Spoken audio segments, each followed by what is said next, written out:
पूरे वक्त पे आपके साथ खड़ा हुआ है। देखो मैं थोड़ा जो कॉन्सेप्ट है आपका, मैं उसको सीधे तौर पर कभी स्वीकार ही नहीं करता हूँ, क्योंकि मैंने जीवन में इतने उतार चढ़ाव देखे हैं। मैंने कहा कि वोट के परिणाम से आंसू की गहराई को नहीं नाप सकते, क्योंकि ये वोट की राजनीति के लिए आया ही नहीं था।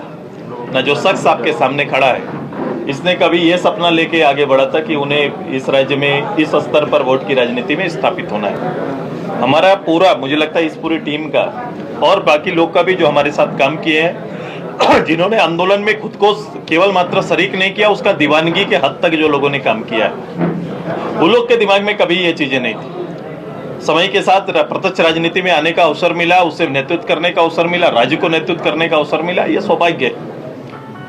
लेकिन हमारे कर्म, हमारा नेतृत्व दोनों इस राज्य की वैश्विक चीजों पर बना हुआ है। इसलिए वो जब तक जहन में है, ये सारी चीजें, ये राजनीतिक वोट की घटनाएं कभी हमें विचलित नहीं कर सकती, ना इस पे कोई बड़ा प्रभाव पड़ेगा। जो लोग इसमें दो कैरेक्टर हैं, दो चरित्र इसमें काम करते हैं। आज के दिन में इस भीड़ की राजनीति में हर चरित्र ये अगल बगल रहता है और हम उससे इनकार भी नहीं कर सकते, अछूता भी नहीं रह सकते। वो है कि वोट की राजनीति से मिलने वाले शासन में संगठन में दो तरह के काम करने वाले लोग आपको मिलेंगे। एक जो पार्टी के लिए काम करते हैं और एक पार्टी से काम लेते हैं। ये दो कैरेक्टर चलेगा, ये चरित्र चलेगा। इसे आगे भी हम लोग अपने आप को बहुत बचा लेंगे ऐसा होगा नहीं। तो कभी कभी ये चीजें जो केवल खुद का निर्माण दल के साथ करते हैं, उन लोगों में उनका ठोर बदल सकता है। लेकिन जो लोग पार्टी के विषयों के साथ, पार्टी के एजेंडा के साथ और पार्टी के लक्ष्य के साथ काम करते हैं, पार्टी की सेवा करते हैं, वो स्टिल वहीं पर खड़ा होकर लगातार काम करते रहेंगे और अपने मंजिल की ओर आगे बढ़ेंगे। इसलिए ये कोई फर्क और कोई बायने हमारे लिए नहीं है। आकलन करना दुनिया के लिए, मीडिया के लिए, राजनीतिक कार्यकर्ताओं के लिए ये पूरा खुला छूट है। उसमें दोनों उदाहरण आपको देखने को मिलेंगे।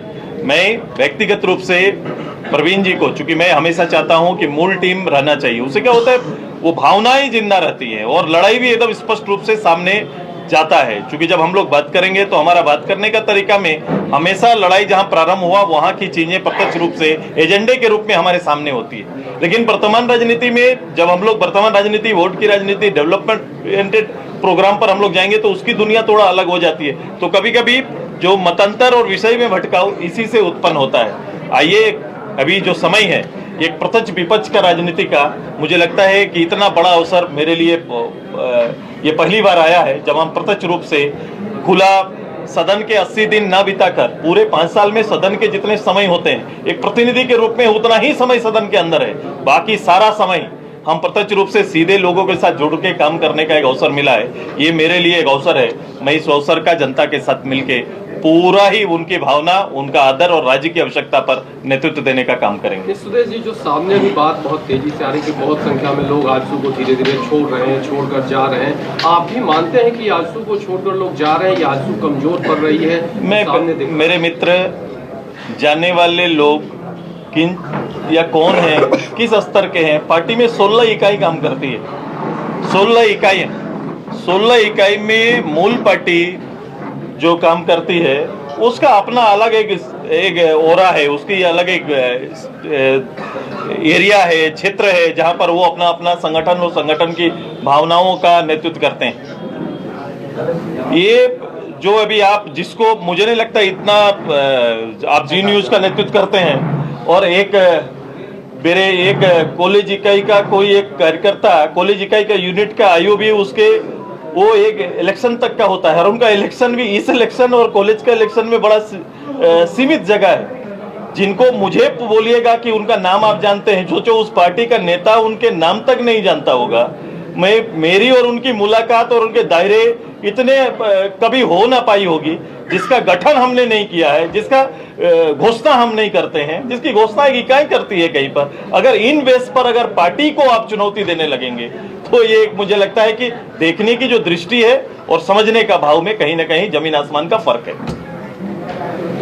एक सवाल प्रवीण जी से था, जो दोस्ती दोबारा हुई है, पहला ये सवाल महत्वपूर्ण नहीं है, चूंकि हम लोग लगातार विभिन्न मुद्दों पर एक दूसरे के संपर्क में और इसमें लगातार रहे और कहीं ना कहीं दोनों तरफ से स्पार्क हुआ एक साथ। भाई पार्टी का अध्यक्ष मैं हूँ, पार्टी विस्तार की जिम्मेदारी हमारी है, तो मेरी जिम्मेदारी रोज ये रहेगी। आज ये प्रवीण जी हैं, कल और जी कोई रहेंगे, ये मेरा काम रोज का है और मैं ये काम लगातार करूंगा। इसमें हर चीज की जिम्मेदारी मेरे सर आएगी, बढ़ेगा तो मेरे सर, घटेगा तो मेरे सर रहेगा। इसलिए ना आज एक कोई छोटी इकाई का कोई पदाधिकारी जा रहे उसका जवाब सुदेश महतो से खोज रहे हैं। सर मौजूदा सरकार को नए साल में क्या करना चाहेंगे, बधाई देंगे? मैं इससे पहले इस सरकार भैया मेरे और यही सवाल ना, इससे पहले मैंने इस परिणाम के बाद एक बार आपके पास आए थे, मैं आया, प्रेस से मिला और मैंने कहा था कि एक समय उनको देंगे जब सरकार अपने लिए गए निर्णयों पर या फिर लिए गए वायदों को एक निर्णय के रूप में परिणत करने का एक अवसर सरकार को देंगे, मैंने कहा था और ये अवसर मैंने दिया है। हम उस बजट में, इस बजट में हम सरकार के जो वर्तमान पिछले सरकार की घोषणाएं तो पिछले सरकार के साथ समाप्त हो गई, अब नई घोषणाएं करके जो सरकार आई है उस घोषणा के साथ बजट में हम देखना चाहेंगे क्या उनका चुनाव में दिया विषय जनता को प्रलोभित करने का या प्रभावित करने का। अगर वो प्रभावित कहेंगे, मैं प्रलोभन कहता हूं, उनका शब्द अच्छा यही रहेगा कि मैंने प्रभावित किया इससे। अगर प्रभावित आपने किया है तो प्रभावित करने वाले जो विषय हैं वो आपके ईयर कैलेंडर में जब आप वार्षिक बजट लेके आएंगे, योजनाएं जब लेके आएंगे, उसमें उसकी झलक मिलती है कि नहीं, हम इस बात का इंतजार करेंगे और उसके बाद फिर मैं पब्लिक के साथ खड़ा। आपसे आपका आवास का लिया जाना क्या